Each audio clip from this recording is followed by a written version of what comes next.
Hi guys, welcome back to our channel honours English. आज हम William Blake द्वारा लिखी गई एक और पोएम द इकोइंग ग्रीन करने जा रहे हैं। इकोइंग का अर्थ होता है गूंजना, यानी कि किसी की आवाज़ गूंजना। तो इसके अंदर वो इकोइंग ग्रीन किसे बोल रहे हैं? उस मैदान को बोल रहे हैं जिसके अंदर बच्चे खेल रहे होते हैं और उन बच्चों की आवाज़ गूंज रही होती है। उनकी है पोएम उनके poetry collection songs of innocence से ली गई है, जो कि मैंने पहले भी बताया था। उनके दो पोइट्री कलेक्शंस हैं, songs of experience and songs of innocence.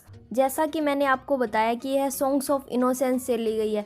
Songs of innocence से ली गई है इसीलिए इसके अंदर उन्होंने दुनिया की अच्छाइयाँ बताई हैं।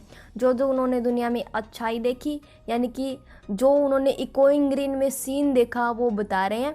तो चलिए बिना टाइम वेस्ट किए हम हमारी पोएम को अब शुरू करते हैं। द सन डज अराइज, सूर्य उदय हो चुका है। And make happy the skies, सूर्य उदय होने के कारण उसकी जो लाली आसमान में फैली हुई है, उसके कारण आसमान खुश खुश दिखाई दे रहा है, यानी कि आसमान खिला खिला दिखाई दे रहा है। The merry bells ring, church की घंटियाँ बज रही है। To welcome the spring, spring के सीज़न को वेलकम कहने के लिए। The skylark and thrush, skylark एक प्रकार की चिड़िया होती है जिसे चकवा पक्षी बोला जाता है और वह इस तरह की दिखाई देती है। और थ्रस बुलबुल होती है जो कि इस तरह की दिखाई देती है। The birds of the Bush, जो कि झाड़ियों की चिड़िया है या फिर झाड़ियों की पक्षी है। सिंग लाउडर अराउंड, वो गा रही है और इधर उधर घूम रही है, उड़ रही है। To the bells cheerful sound, यानी कि चर्च की जो घंटियों की आवाज़ उन्हें सुनाई दे रही है, उनके कारण वो चिड़िया इधर उधर उड़ रही है।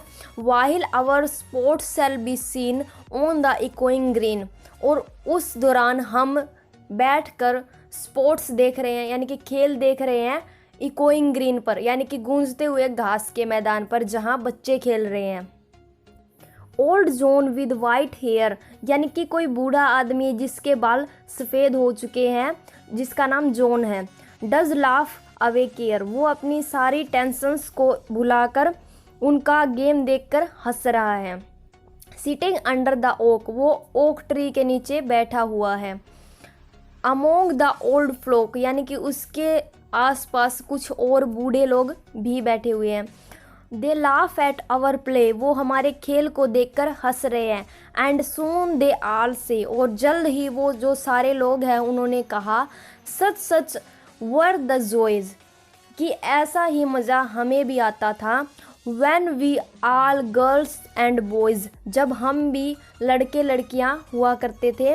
इन our youth time were seen on the echoing green, हमें भी हमारे यूथ टाइम में इस ग्रीन ग्राउंड पर देखा गया था, यानी कि खेलते हुए देखा गया था। यानी कि वो जो लोग वहाँ पर बैठे थे वो अपने जवानी के दिन, बचपन के दिन याद कर रहे हैं। Till the little ones very, very का मतलब होता है थके हुए, यानी कि जब वो बच्चे खेल कर थक जाते हैं।